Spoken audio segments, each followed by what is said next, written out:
Hello there YouTube, Tiddlywinks here, and I've been getting a lot of questions about holsters lately.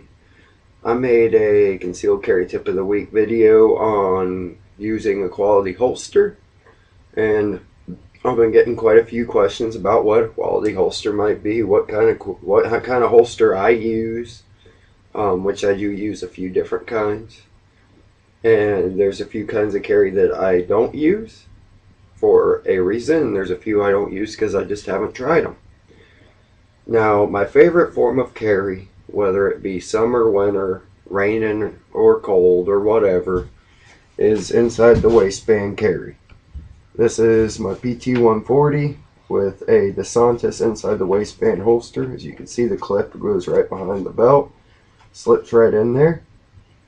And I'm going to go ahead and demonstrate more with the Taurus TCP here, because there's a more wide variety of holsters for a smaller gun. Now, what do you look for in a holster? Number one, you want to make sure the holster is made to fit your gun. When you put your gun into the holster, number one, you don't want it to fall out, and number two, you don't want the trigger to be hanging out. If your holster is like this, you have a problem, and that could be very dangerous for you. You want to make sure the trigger guard is covered with that holster. Now, this is a DeSantis leather holster. I think I paid $24.99 for it at my local gun shop. They are very inexpensive and they're very rugged.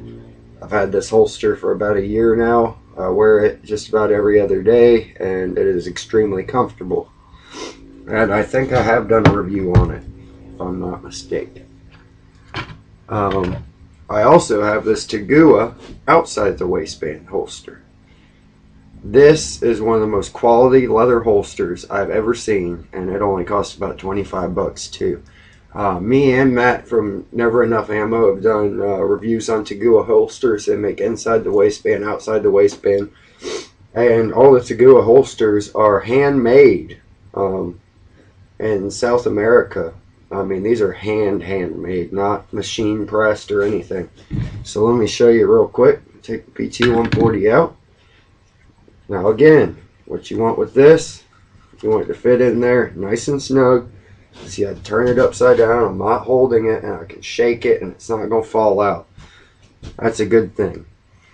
Now look, this thing is so streamlined, when I put it on my belt, you can hardly see it. There's absolutely no way to see it. Now, what do I got? My trigger guard is covered up here. That is a plus. That is what you want. That's the most important part of your holster, is to make sure A, it stays and it doesn't fall out, and B, that your trigger guard is covered up. So again, Tagua holster. And then one more way I carry is in a pocket holster. I think this is an Uncle Mike's pocket holster. Same rules apply.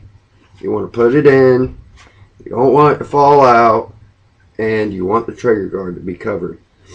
Now, what's cool about these pocket holsters, normally they got a little hook on them. Most pocket holsters do, like leather ones and stuff. This is kind of like the Remora holsters. It's got a kind of weird felt sticky material in it. But let me go ahead and fold my camera down here so you can see. It fits right in your pocket like this. And you cannot tell that there's a gun in that pocket. It may look like a wallet, maybe. And what you want is, of course, you want the holster to stay in your pocket when you pull the gun, basically. See? So, there's another one. Now, bigger guns, I don't recommend, like Glock 26 or 27, although they are supposed to be subcompact.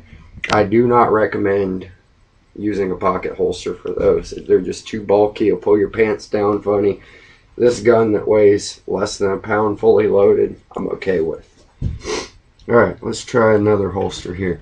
Now, this holster is another Tagua holster made for the PT-140. And see, it's a little different than this one. This one has the little belt loops that you can take off. You know, you can put it on without taking your belt off. This just has holes. This one's actually made for a Smith & Wesson M&P, but my PT-140 fits very comfortably in there. But anyway, guys, that's kind of what I recommend. You just want to make sure that A, trigger guard's not exposed. B, that your gun's not falling out. C, that your holster is secure and concealable. And D, that it is comfortable. That's the most important part, because if it's not comfortable, you're not going to wear it. And of course, all the other things I've said, if you go by that, you're probably going to be okay with that holster. Everybody have a good day. The Tiddlywinks is signing off. I'm out. I don't care what's going on in the world. As long as I have my Constitution and remember it, I'm free. I live by my Constitution.